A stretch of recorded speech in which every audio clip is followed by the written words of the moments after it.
రామ్ రామ్ శనార్థి దండాలు అందరికీ ఎట్లున్నారు మంచిగున్నారా? ముందుగా ఖతర్నాక్ వార్తలకు స్వాగతం సుస్వాగతం. ఇప్పుడైతే హెడ్లైన్స్ చూద్దాం.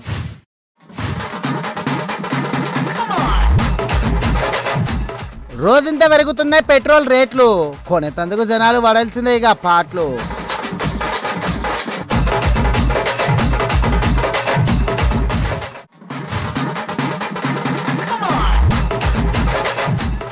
లుల్లు మాల్ల లుకులకలు ఆడుంటే తిండిలో ఆడతానే పురుగుల ఆటలు.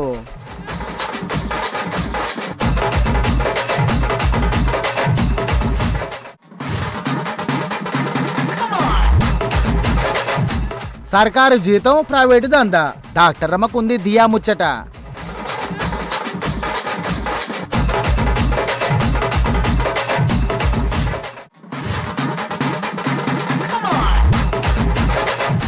కృష్ణమ్మ ఒడ్డున గంగపుత్రుల సందడి, లోకషణ పెట్టిండు ఆత్మీయ ముచ్చట.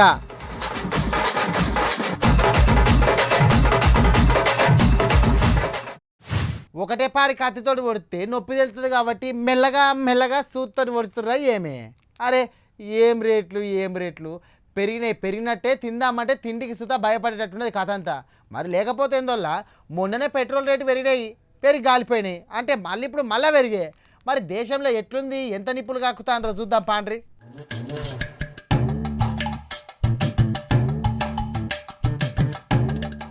ఇవాళ మళ్ళా పెరిగినాయి పెట్రోల్ డీజిల్ రేట్లు. మొన్ననే 3 రూపాయలు పెంచిరంటే ఇవాళ మళ్ళా రూపాయి దాకా పెంచే. ఇక లాస్ట్లో ఉన్నాము, రేట్లు పెంచాలి, ఆడ యుద్ధం అవుతుంది, అత్తలేదు ఆయిల్ అనుకుంటా మొన్న మస్తుగా రేట్లు పెంచారు కదా. సరే గదే రేటు కదా ఇక పెంచారనుకొని జర మనసులో నిమనం చేసుకుంటే మళ్ళీ ఇప్పుడు రూపాయి దాకా పెంచే. ఇక ఈ వెంచుడు గీడితోటి ఆగేటట్లేదు, రేపు మాపు ఇంకింత పెంచుతట్టున్నారు. ఊర్లల్లా పట్టణాలల్లో ఒకప్పుడు బంగారం కొన్నోని గంతేసి చూసేటోళ్ళు, కానీ ఇప్పుడు కాలం మారింది బాసు. బంకకు పోయి దర్జాగా లీటర్ పెట్రోల్ ఒట్టు అని ఎవరైనా అంటే చుట్టుపక్కల ఉన్నోళ్ళంతా ఆయనను మస్తు పైసలు ఉన్నోళ్ళు లెక్క చూస్తారు కావచ్చు. లీటర్ పెట్రోల్ కొట్టించేటోడు సామాన్యుడు గానే కాదు, వాడు పక్క బిలియనర్ అని ఫిక్స్ అయిపోతారు కావచ్చు. ఇక గిట్లనే రేట్లు పెరిగితే బంకులల్లా పెట్రోల్ కొట్టించిన వాళ్ళకు ఓనర్లే షాలో కప్పి దండేసి సన్మానం చేసి చేస్తారు కావచ్చు. ఎందుకంటే జేబులు ఖాళీ చేసుకున్నంత ధైర్యం ఈ రోజులలో ఎవరికి చెప్పుర్రి. బండికి దండము, సైకిల్కి పండగ అన్నట్టున్నది కథ అంతా. ఇంట్లో బైక్ ఉన్న వాళ్ళ బాధలు చెప్పతరం కాదు. ఇక పొద్దున లేచిన కాడి నుంచి బండి తీసి కిక్ కొడదామంటే గుండె లోపల ఏదో తెలియని వణుకు ఉడుతుంది కదా. కిక్కు కొడితే బండి స్టార్ట్ అవుతుందో లేదో తెలియదు, కానీ జేబుకు మాత్రం గట్టిగానే కిక్కు తలగబట్టే. అందుకనే జనాలు బండ్లను ఇంట్లోనే పెట్టి దానికి పసుపు కుంకుమ పెట్టి దండం పెడతాండ్రు. నువ్వు ఇంట్లోనే ఉండవా, ఇక నేను రోడ్డు మీద తీస్తే నా ఇల్లు గుల్ల అవుతుందని చెప్పేసి మొక్కుకుంటున్నారట. కొందరు పాత సైకిల్కి ఆయిల్ పోసి దుమ్ము దులుపుతుంటే కాలనీలలో అందరు కలిసి ఆయన చూసి ఈర్ష్యపడుతున్నారు. కార్లు బైకులు ఉన్నోళ్ళంతా సైకిల్ ఉన్నోడు వెనకాల పడబట్టే. పిల్లగాడికి కట్నంగా బైక్ ఇస్తాము, కారు ఇస్తామంటే ఏ పిల్ల తండ్రి ఒప్పుకోరు కావచ్చు. బండి ఇస్తే పెట్రోల్ ఎవడు పోయిస్తాడు అని రివర్స్ తిడతారు కావచ్చు. అందుకనే ఇప్పుడు కొత్త ట్రెండ్ రాబోతున్నది. మా అల్లుడికి కట్నంగా ఒక 50 లీటర్ల పెట్రోల్ క్యాన్ పిరిగి ఇస్తాం అంటే మస్తు పండుగ చేసుకుంటారు కావచ్చు పిల్లగానోళ్ళు.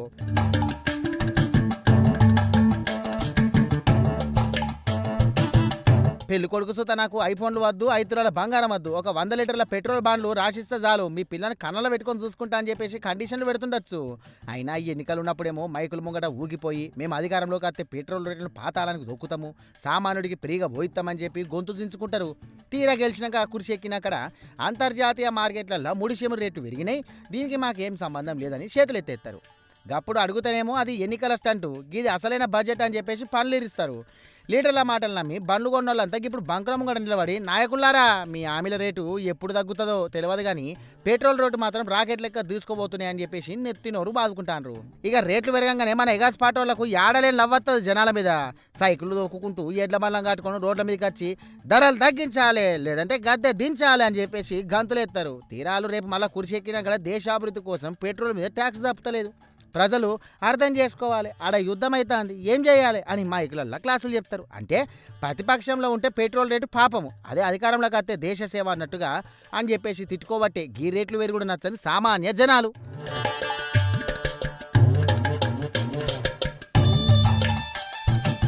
పట్నాలే కానీ పల్లెలే కానీ మాళ్ళు ఉన్నాయంటే చాలు మస్తు ఉరుకుతాండ్రు. పెద్ద పెద్ద బంగ్లాలు, అద్దాల మేడలు, ఎక్స్లేటర్లు, లిఫ్ట్లు. అబ్బా మాల్ అంటే చూసేటందుకు పోయేటోళ్ళు ఎక్కువనే ఉంటారు. జర్ర రేట్ ఏమన్నా తక్కువ అనిపించింది అంటే కొంటారు. కొనలే కాదు, తిరిగి ఆస్టకు వచ్చేదాకా తినేటందుకు తిండి సుత ఉంటుంది. ఇక మీరు సుత మస్తుగా తింటారు కదా. అయితే చూడుర్రి గీ ముచ్చట.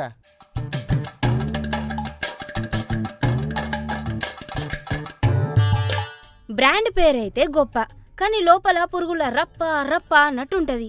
ఓర్నాయనో కుకట్పల్లిలున్న గా బడా బడా లులు హైపర్ మార్కెట్ ముచ్చట చెప్తే ఇక అటు పోవాలనంటే భయపడతారు కావచ్చు.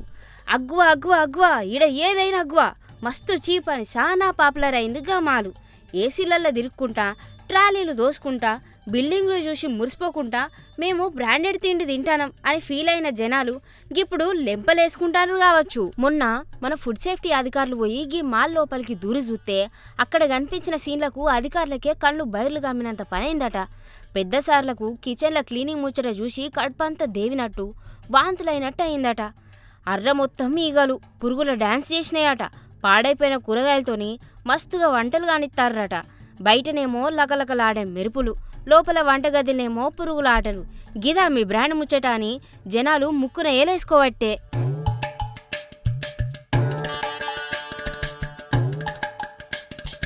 డేట్ అయినా సరే లేబుళ్లతోని మాయాజలం చేయబట్టే. డేట్ అయిపోయిన వాటిని జనాలు గుర్తుపట్టద్దని తప్పుదారి పట్టించే కొత్త లేబుల్ అంటించి తాజా తాజా అని నమ్మిస్తానరట. బజ్జీల శనగపిండి, చపాతీల ఆటపిండి, పప్పులలో పురుగులు చేరి కాపురం పెడతానేయట. మేము ప్యాకెట్ ఫుడ్ కొంటానం, మాకు ఏం కాదని మురిసిపోయేటోళ్ళ పొట్టలలో పురుగులు పడతానే అన్నట్టు ఇది తింటే. గంతేకాదు FSSAI లైసెన్స్ డేట్ సుతం అయిపోయిందట. అయినా కానీ లైసెన్స్ లేకపోతే ఏంది, మాకు లులు బ్రాండ్ ఉన్నది కదా అని అమ్ముకోవట్టే ఆడున్నోళ్ళు. ఇక నాన్ వెజ్ ముచ్చటైతే ఈయన రాంది. కిచెన్ లోపల మాంసం వ్యర్థాలన్నీ తీసుకుపోయి డ్రైనేజ్ పైపులలో దోసే వరకు గయన్నీ మూసుకుపోయి నరకం కనిపిస్తుందట. గా కంపులనే బిర్యానీలు చికెన్లు వండుతాండ్రా అని డౌట్ సుతం వస్తుందట.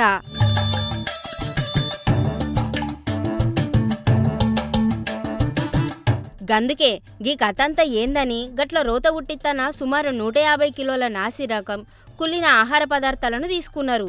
ఇంకా ఏమేం కల్తీ చేసిండ్రో, ఎన్ని కృత్రిమ రంగులు కలిపి జనాల పొట్టలు కొడుతుండ్రో అనే డౌట్ కొట్టిన అన్నింటినీ ల్యాబ్కు పంపిండ్రు టెస్టుల కోసం. పెద్ద పెద్ద మాల్స్ కదా, ఏసీలు ఉన్నాయి కదా అని గుడ్డిగా నమ్మి తింటే మీ పానాలకే ప్రమాదం. కొనే ముంగల కళ్ళు తెరిచి చూసి తినుండ్రి జరా అని పెద్దసార్లు ముద్దుగా చెప్పి పోయిండ్రిగా అందరికీ.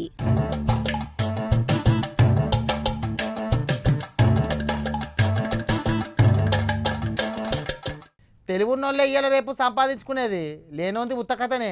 సర్కారు కొలువుకు కొలువు, మళ్ళా మీదికేసి బయట కమాయించుకుంటారు. సర్కారు కొలువులు ప్రైవేట్ పైకము, 2 చేతుల దండిగా సంపాదిస్తారు.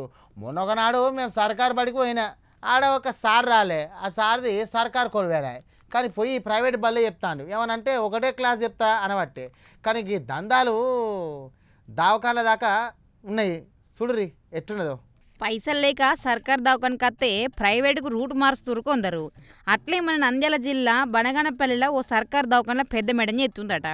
అరే అవసరం ఉంటే ఏరే క్లినిక్ పెట్టుకోవాలి, సేవలు నచ్చినలో ఆట దిక్కత్తే చేయాలి, కానీ ఈడికెంచి తీసుకుపోయి ఆడ సేవలు చేసి పైసలు తీసుకునేందో ఏమనుల్లా. గీ మేడం చేస్తున్న పనికి శబాస్ తల్లి, నీ సేవా గుణానికి ఓ దండం అనాలనిపిస్తుంది కావచ్చు.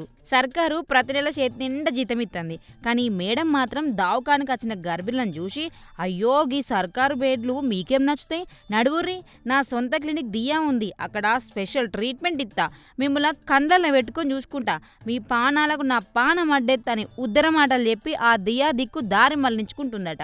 అంటే సర్కారు జీతం తీసుకుంటా ప్రైవేట్ బోర్డు తిప్పుడంటే గీదే కదా మరి. ఆ గర్భిణీల సుతం డాక్టర్ అమ్మ ఇంత ప్రేమగా కమ్మగా మాట్లాడే వరకు అది నమ్మి ఆ ప్రైవేట్ క్లినిక్ మెట్లెక్కుతుర్రు. ఆఖరికి ప్రైవేట్ క్లినిక్ పోయినాక అస్సలు సినిమా మొదలవుతుందట. ఈ డాక్టర్ అమ్మ అక్కడ సర్కార్ డ్యూటీలో బిజీగా ఉంది, ఇక్కడ ప్రైవేట్ క్లినిక్ వచ్చి గర్భిణులను పట్టించుకుని నాదుడు లేడట. పొద్దుగాల 11 గంటలకించి చాలు చేస్తే పొద్దుముఖంగా 5 గంటల దాకా, అబ్బో దాదాపు 6 గంటల దాకా వాళ్ళు ఆకలికి మాడి నరకం చూసినట. ఉదయం గవర్నమెంట్ హాస్పిటల్కి 9:30 పైగా పోయినాము. మళ్ళీ అక్కడ నుంచి దివ్య హాస్పిటల్కి పోయినాను. 11:30కు దివ్య హాస్పిటల్కి పోయి అక్కడ 12 నుంచి ఇక్కడ సాయంత్రం 5 వరకు వెయిట్ చేశాము. స్కానింగ్ పంపించాను, గ్రోత్ స్కానింగ్ అని ఇక్కడ తీస్తామని ఇక్కడ పంపించారు. 5 గంటల వరకు వెయిట్ చేశాను. ఇక మెల్లగా 2 గొట్టంగా సుతం స్కానింగ్కి ఎవ్వరు రారట. పోనీ మా వల్ల కాదు మేము వేరే కాడికి పోతామంటే బయటకు పంపరు. ఆడుండేటోళ్ళు లేదు రిపోర్ట్లు వస్తే ఏడికి పోతే రాగురని బయటకు పోకుండా కట్టేసినంత పని చేస్తారట. అంటే పైసలు వసూలు చేసేట్లో ఉన్న తెలివి అచ్చినోళ్ళ పానాలు చూసుకునేట్లు లేదన్నట్టు. బాగా మండినోళ్ళు కలెక్టర్ సార్కు కంప్లైంట్ ఇచ్చే వరకు లీడర్ల ఎంట్రీ ఇచ్చిర్రు. సర్కార్ పైసలు తీసుకుంటా సొంత లాభం కోసం గర్భిణుల ప్రాణాలతో ఆడుకునుడు ఏందని గీ డాక్టర్ అమ్మను లోకల్ జనాలు ప్రజా సంఘాలు ఏకి పారేసంత పనిచేస్తుర్రు.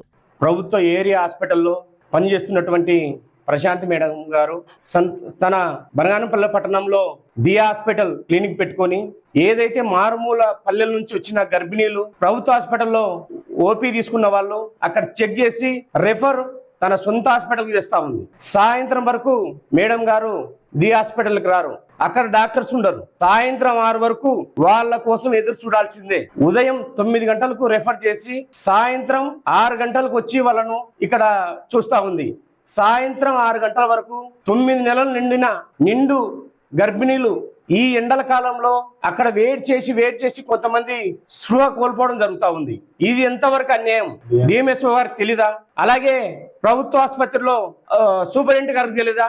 ఈ విషయంపై సోమవారం నాడు భారత కమ్యూనిస్ట్ పార్టీ సిపిఐగా కలెక్టర్ గారిని కలిసి వినతి పత్రం ఇవ్వడం జరుగుతుంది. ఇక మన సిపిఐ మండల కార్యదర్శి శివయ్య సార్ అయితే లైన్లకు వచ్చి గిదందాబాయి పేషెంట్ ఇంట్లో ఇబ్బంది పెడతారని గరమైండు. పోయిన సోమవారం నాడే జిల్లా కలెక్టర్ సార్ దగ్గరికి పోయి గీ లేడీ డాక్టర్ మీద చర్యలు తీసుకోవాలని ఫిర్యాదు ఇచ్చొచ్చిండట. అయినా సర్కార్ దవాఖానను బాగు చేస్తామని మీరు స్పీచ్లు ఇచ్చిపోతారు, కానీ లోపలుండే కొందరు డాక్టర్లు అయితే పేషెంట్ ఇట్లా ప్రైవేట్ క్లినిక్ తరలించి కోట్లను కోసుకోబట్టే. గీసొంటోళ్ళకి చెక్ పెట్టకపోతే సామాన్య జనాలు పానాలు అరచేతులు పెట్టుకుని తిరుగుడవుతుంది కావచ్చు. ఇక మరి పెద్దసార్లు జర పట్టించుకోరు గీసొంటోళ్ళ మీద కన్నయ్యుర్రి.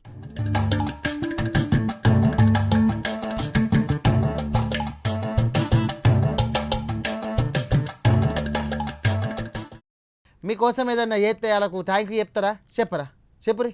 చిన్న పని అయితే మెల్లగా చెప్తారు, అదే పెద్ద పని అయితే జనంతా ఎమోషనల్ అయ్యి ఏడ్చుకుంటూ చెప్తారు. మీ మేలు మర్చిపోం, బతుకున్న వద్దులు మీకు రుణపడి ఉంటాం, ఇగో ఇట్లా మస్తు ముచ్చట చెప్తారు కదా.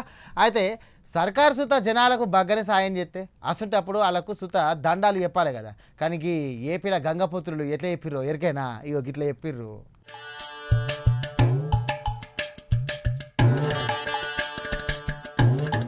అగో ఎంత మంచిగా అనిపిస్తుంది వీడియో. అందరూ పడవలేసుకొని వస్తాండ్రు, దేనికి ఏమిటికి ఎటు పోతాండ్రు వీళ్ళంతా అని అనుకుంటాన్రా. నీళ్ళల్లో అందరూ ఒకటే రంగు పడవలేసుకొని తోలుకుంటూ పోతే చూడ ముచ్చటగా ఉన్నది కదా కథ. 1 కాదు 2 కాదు 100 బోట్లతోటి సీఎం సార్ ఇంటికి దండయాత్ర లెక్క రాలే, దండాలు వెత్తడానికి వచ్చిర్రు. కృష్ణానది సాక్షిగా మొన్న ఒక అరుదైన ముచ్చటైన సీన్ కనిపించింది కదా. మన పక్క రాష్ట్రం ఆంధ్రప్రదేశ్లో కూటమి సర్కారు 2వ ఏట మత్స్యకారుల సేవలు అనుకుంటా పైసలు వేసిర్రు కదా. గందుకు మత్స్యకారులు మస్తు దిల్కుషాయి ఇగో గిట్ల సారింటికి వచ్చిరన్నట్టు.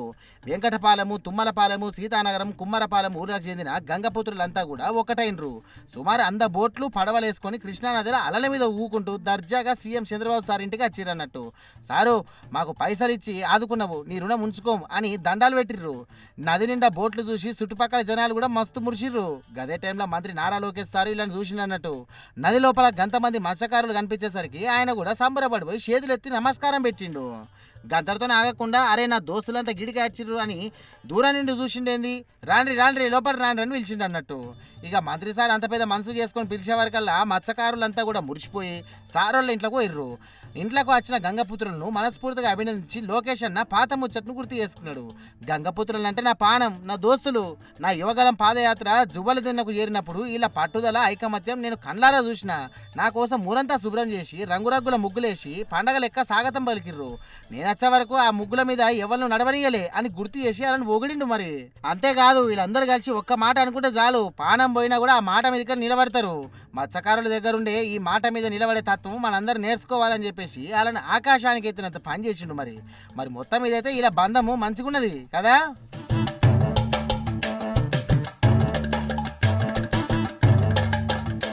ఉండేతందుకు ఇల్లు, మస్తుగా రోడ్లు, సూపర్ కలర్లు, ఇష్టం ఉన్నట్టు లైఫ్ ఉంటే సుత ఏం చేయరు. కానీ కొందరు ఎసొంటి సౌలతులు లేకున్నా సరే మస్తుగా కష్టపడి మరీ పనులు చేసుకుంటారు, పానాలు నిలబెట్టుకుంటారు. కానీ ఇలా కట్టాలు మాత్రం ఎవ్వరికి రావద్దల్లా. మరి ఏమైందంటారా, అలా కట్టాలని చూద్దాం పారి.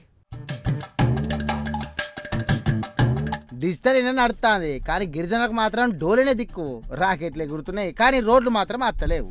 ఇక మన దేశంలో 5 నిమిషాల తిండి డెలివరీ చేసే యాప్లు వచ్చినాయి కానీ గాల్లో ఎగిరే కార్లు కూడా వస్తున్నాయి. 5G స్పీడ్ తోటి అందరూ ఊగిపోతాండ్రు. కానీ మన పక్క రాష్ట్రం పార్వతీపురం మన్యం జిల్లా సాలూరు మండలం కొదవ పంచాయతీ బందుపాయి అనే ఊరికి మాత్రం ఇక కాలం 100 ఏళ్ళు వెనక్కిపోయినట్టు నాకు అనిపిస్తుంది. అక్కడ గిరిశిఖర గ్రామాల గిరిజనులకు ఇంకా డోలీ కష్టాలు తప్పలేవు. ఈ డిజిటల్ ఇండియా కాలంలో కూడా ఎవరికైనా రోగం వస్తే అంబులెన్స్ రాదు కదా, నడిచేటందుకు రోడ్డు సుత ఉండదు. 4 కర్రలు కట్టి దానికి బెడ్షీట్ కట్టి డోలీ అంబులెన్స్ రెడీ చేస్తారు. గిది మన డెవలప్మెంట్ ముచ్చట అని జనాలు ముక్కుని ఎలేసుకోబట్టే గీ చౌడుపల్లి తవిటమ్మ అనే ఆమెకు ఇక పాపం గట్టిగానే కడుపు నొప్పి వచ్చింది. ఇక అర్జెంటుగా దవాఖానకు పోవాలన్నట. ఇక లొద్దా అనే ఊరి దాకా 3 కిలోమీటర్ల దూరం ఆమెను డోలీలు వండబెట్టుకొని కొండలు గుట్టలు దాటుకుంటా మోసుకుంటా పోయిరట. ఇక గంతలతోటి కట్టాలు అయిపోలే. లొందకు వచ్చినాక కూడా అంబులెన్స్ మొహం చూడలేదు. అక్కడికించి ఇంకో 5 కిలోమీటర్లు బైక్ మీద వెనకని కూర్చోబెట్టుకొని దగ్గర ఊరి దాకా సర్కస్ స్పీడ్లు వేసిర్రు. ఆ కడుపు నొప్పితోటి బైక్ మీద గుంతల రోడ్ల పోతా అంటే ఆ పానం ఇక కింద మీద అయింది కావచ్చు పాపం ఆమెకు. ఆయన దగ్గరకు వచ్చినాక పార్వతీపురం ఏరియా దవాఖానకు తీసుకుపోయేందుకు దారి సుద్దలేదట. ఇక పెద్ద పెద్దోళ్ళేమో కోట్లు పెట్టి కొన్ని లగ్జరీ కార్లలో ఏసీలలో వేసుకుని తిరుగుతా అంటే ఓట్లేసిన జనాలు మాత్రం గిట్ల పానాలు అరచేతులు పెట్టుకుని డోలీలలో ఊకుంటూ పోవట్టే. అయ్యా పెద్ద సార్లు జరా లీడర్లు షార్ట్లెట్లు లాంచ్ చేసుడు అటెన్క, కానీ ఫస్ట్ మాకు రోడ్లేసి పుణ్యం కట్టుకోండి సార్లు అని ఓరబట్టే పాపం. వీళ్ళొకలే కాదు, గర్భవతులు ముసలోళ్ళు పానాలు వంచలేక ఇక వలవల ఏడవంగా గిట్ల డోలీలలో మోస్తే రోత ఇంకెన్నాళ్ళు ఉంటుందని మస్తుగా బాధపడతారు కొందరు.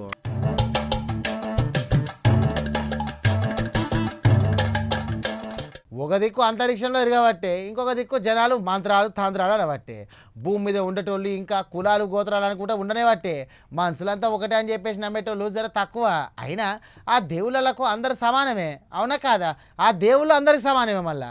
కానీ ఇక్కడ కొందరు అట్లా చేస్తలేరు. భూమి మీద మనుషులకే దూరం వల్ల ఏం అర్థమవుతలేదు కథ. అయితే ఇను రేందో మరి ముచ్చట. ఓర్నాయనో, కాలం ఎక్కడికో పోతాంది. జనాలు ఏఐ ఫోన్లు పట్టుకొని తిరుగుతున్నారు. కానీ మనోళ్ళ బుర్రల గా కులం కంపు మాత్రం గట్లనే ఉందనడానికి గీ పెద్దపల్లి జిల్లా కాల్వ శ్రీరాంపూర్ మండలం పెగడపల్లి ముచ్చటే సాక్ష్యముల్లా. ఊర్లా అందరూ కలిసి పండుగ చేసుకుందామని ఎల్లమ్మ బోనాలు ఎత్తుకుంటే అక్కడ అసలైన కులపిచ్చి బయటపడ్డది. దళితులు మాకు సమానంగా గుడ్లకి ఎట్లత్తరు అని ఇంకో కులపోళ్ళు పంచాయతీ పెట్టుకుండ్రు. దేవుడు ముందు అందరొక్కటే అని పురాణాలు చెప్తాయి గాని గీ పెద్ద మనుషులు మాత్రం దేవుడు మా కులపోడే అన్నట్టు బిల్డప్ ఇయ్యబట్టే ఎల్లమ్మ తల్లి కంటే గేటు తాళమే ఎక్కువైంది. ఇక దళిత మహిళలంతా ఎంతో భక్తితో నెత్తిన బోనాలెత్తుకొని ఎల్లమ్మ గుడి చేరే వరకు అక్కడ ఇంకో కుల మహిళలు చేసిన నిర్వాకం చూస్తే ముక్కున ఏలేసుకోవాల్సిందే. దళితులు గుళ్ళకు రావద్దని గుడి గేటుకు తాళలేసి పారేసిర్రు. ఆళ్ళు గుళ్ళకత్తే గుడి మైలబడుతుంది, మా భక్తి పాడైపోతుంది అన్నట్టు గేటుకాడ కాపలా కూసుండ్రట. పాపం నెత్తిన బోనాల మంటలు పెట్టుకొని దేవుని దర్శనం కోసం వచ్చిన ఆడోళ్ళ బాధ ఎవరికి చెప్తారు? భక్తి అంటే ప్రేమగా అందరినీ రమ్మనుడు కాదు, గేటు తాళలేసి పక్కోడికి అవమానించడం అని కొత్త రూలు కనిపెట్టిండ్రు గీ పెద్ద మనుషులు. గుడిగేటుకు తాళమేసే వరకు ఆ దళిత మహిళలకు ఎక్కలేని బాధ అనిపించిందట పాపం. చెప్పిన వాళ్ళ మేము మాదిగొల్లం బోనాలు చేసుకొని వచ్చినాక ఇక్కడ 11ంటికి బోనం ఎత్తుకున్నామంటే ఎల్లమ్మ కాడికి పోయేసరికి 1:30 అయింది. 1:30 నుంచి 5 గంటల దాకా ఒక్కటే కాడ నిల్చుకొని బోనాలు ఎత్తుకొని ఉన్నాము. అయినా గానీ మమ్మల్ని లోపలికి అసలే పోనీయలేదు. అందరు ఆడోళ్ళు మొత్తం గేట్ పెట్టి గేట్ కాడ అందరు ఆడోళ్ళు ఉండి మస్తు వల్గర్ గా మాట్లాడిరు. మమ్మల్ని వల్గర్గా మాట్లాడారు. పోలీసు వాళ్ళు చెప్పినా, ఎస్ఐ సార్ చెప్పినా, అందరు సార్లు వచ్చి చెప్పినా గానీ వాళ్ళు కన్విన్స్ కాలేదు, వినలేదు. ఆఖరికి బలే అయ్యేదాకా కూడా మమ్మల్ని లోపలికి పోనీయలేదు. పోనీయపోయేసరికి బలే అయింది. బలే అయినాక మా బోనాలు మేము ఎత్తుకొని వచ్చి రోడ్ మీద పెట్టుకొని వచ్చి ధరణే చేస్తున్నాం. గుళ్ళెకు రానియకపోతే ఏంది, మా ఎల్లమ్మ తల్లి అంతటా ఉంటదని బోనాలతో సహా పెగడపల్లి మెయిన్ రోడ్డు మీదే కూసున్నారు. రోడ్డు బంద్ అయ్యే వరకు ఊర్లే గలాట మొదలైంది. ఈ ముచ్చట తెలుసుకున్న పెద్దపల్లి డీసీపీ రామరెడ్డి సారు, సిఐలు, ఎస్ఐలు అందరు కలిసి ఊర్లకు ఉరుకులు పరుగులు పెట్టిర్రు. పండుగ పూట గుడికాడ దేవుడి పాటలు వినిపించేది, పోలీస్ సైరన్లు, కాకి సొక్కాల హడవుడి కనిపించే. దళిత సంఘాలేమో మాకు అన్యాయం జరిగింది, గేటుకు తాళమేసినోళ్ళ మీద ఎస్సీ ఎస్టీ అట్రాసిటీ కేసులు పెట్టాలి అంటే శాంతి భద్రతలు ముఖ్యం తమ్ముళ్ళు, సమస్యను తొందరలోనే పరిష్కరిస్తా అని పోలీస్ సారోళ్ళు చెప్పే ప్రయత్నం చేసి, ఒకవేళ ఇట్లా సామరస్యంగా ఉంటే దాన్ని కూడా మేము ప్రయత్నిస్తాం. కానీ మేము ఇక్కడే ఉంటా. నేను ఇప్పుడు సాయంత్రం దాకా మీ పోలీస్ స్టేషన్లో కూర్చుంటా, పెగడపల్లి గ్రామ పంచాయతీలో కూర్చుంటా. అన్ని సమస్యల్ని పరిష్కారం అయినాకనే ఇక్కడ నుంచి వెళ్తా. మీరు దయచేసి, నేను కూడా ఒక గిరిజన బిడ్డను, మీరేం ఇది దళితులంటే మీకు ఒక రకం, వాళ్ళంటే ఒక రకం అని కాదు. మేము చట్ట ప్రకారంగా ఏ విధంగా మీకు న్యాయం అవుతుందో దాన్ని 100% న్యాయం అయ్యేటట్టు చేస్తాం. కానీ ఇది అయినా ఎల్లమ్మ తల్లి ఏ కులాన్ని చూసి దీవించుతుంది, అందరినీ సమానంగా చూస్తుంది. కానీ మీ కులం అహంకారం చూపించుకుంటా దేవుని గుడికే తాళాలేస్తే రేపు పొద్దుగాల ఆ తల్లి మీ ఇండ్లకు తాళాలేసుడు పక్కా అని కోపానికి అత్తాన్రు ఈసొంటి నచ్చని జనాలు.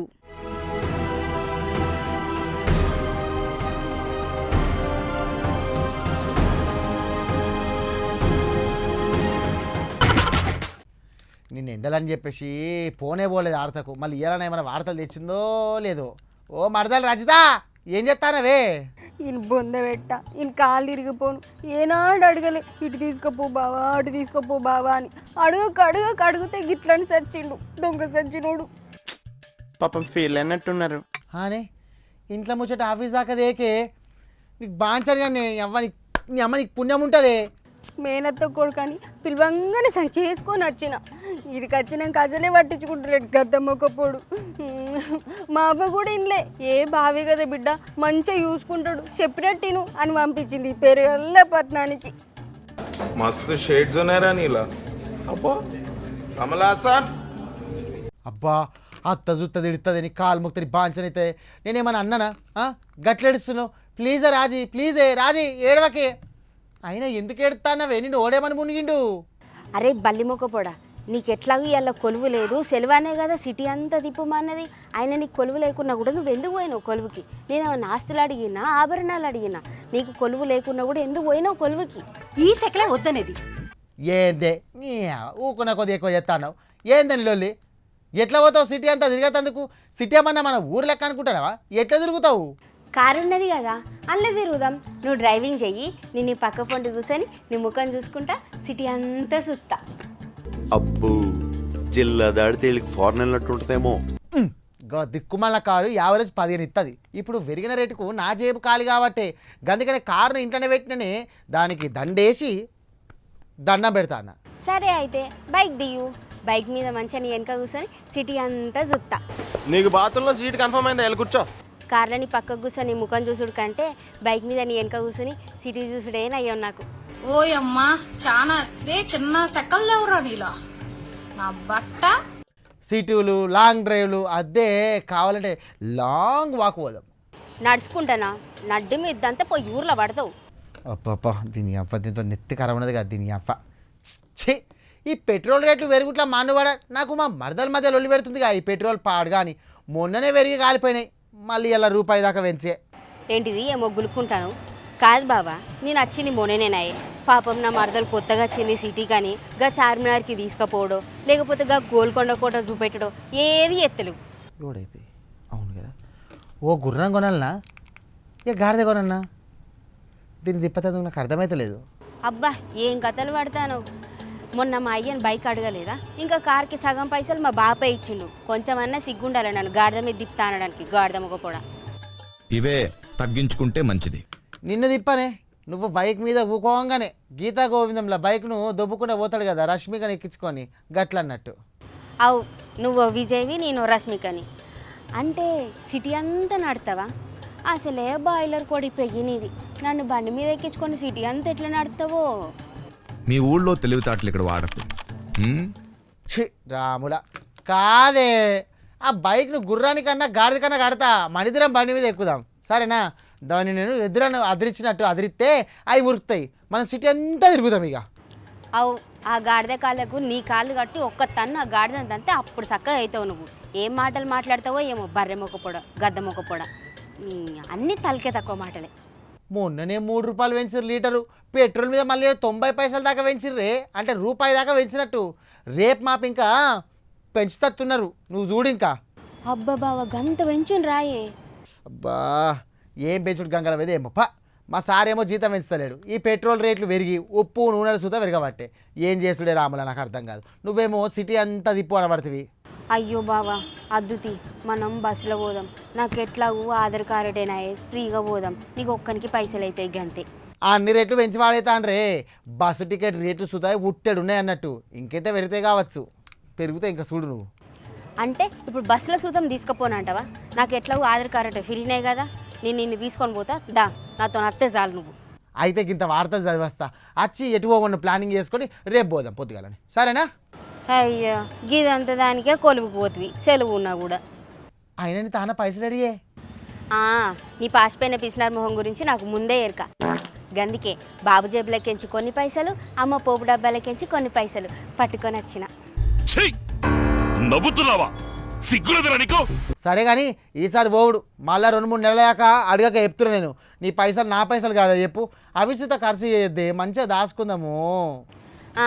దాసి దయ్యాల పని చేసినట్టు దాసి నీ బీర్లకు పెట్టాలనా నీ. సరేగా నువ్వైతే ఇంటికి రా, బగరబు వండి పెడతా తినిపోదు కానీ తిండిపోతు చచ్చినోడా. అబ్బా నా మరదలు రజిత ఎంత మంచిదో, లచ్చిందే వస్తుంటుంది. మీకు కూడా గిసుంటి మరదలు లేకుంటే పోకూరు బయటకు, సరేనా? మస్తు పిరముంది పెట్రోల్ రేట్లు, ఏమంటున్నా జాగ్రత్త నడుపురు బండ్లు. ఇవే రేటు కథ నాకు ఆడతారు. మళ్ళొక ముచ్చడతాను, మళ్ళా కలిసా గప్పరాగా చూస్తాను ప్రైమ్ 9.